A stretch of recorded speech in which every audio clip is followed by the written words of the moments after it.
Hi friends, இவ்வளோ நாளாக support பண்ண எல்லாருக்குமே தேங்க்யூ சொல்லிக்கிறேன். நிலைவாசல் பூஜை பண்ணலாம் அப்படின்னு எனக்கு தோணுச்சு. நான் ரொம்ப நாள் ஆச்சுங்க ஊருக்கெலாம் போனனால நிலைவாசல் பூஜையை சரியாக பண்ண முடியல. அதனால் மஞ்சள், சந்தனம், பன்னீர் கலந்து நிலைவாசலுக்கு அப்ளை பண்ணிட்டேன். நிலைவாசல் பூஜை பண்ண நேரமும் என்னமோ தெரியலைங்க, நான் ரொம்ப நாளாக மனசுக்குள்ளே நினச்சிட்டு இருந்தது சர்ப்ரைஸாக வீடு தேடி வந்தது. ரொம்ப ஆச்சரியமாகவும் சந்தோஷமாகவும் இருந்தது. அது என்ன அப்படின்னு சொல்லிட்டு அப்படியே பார்க்கலாம். குங்குமம் வெள்ளை பொட்டு எல்லாமே வச்சுட்டு நம்ம கார்டனில் பறித்த வேப்பிலை, சங்குப்பூ, அதுக்கப்புறம் செம்பருத்தி பூ வச்சு சாமி கும்பிட்டேன்.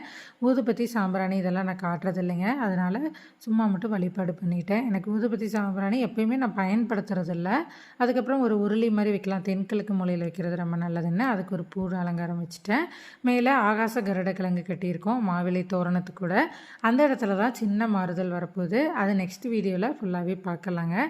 பூஜை ரூம்லாம் நல்லா க்ளீன் பண்ணி வச்சுட்டு தான் போயிருந்தேன். அதனால் அப்படியே உள்ளே வந்தோடனே மற்ற பூக்கள் வேலையெல்லாம் அலங்காரம் பண்ணிவிட்டு தீபம் போட்டு சாமி கும்பிட்டாச்சு.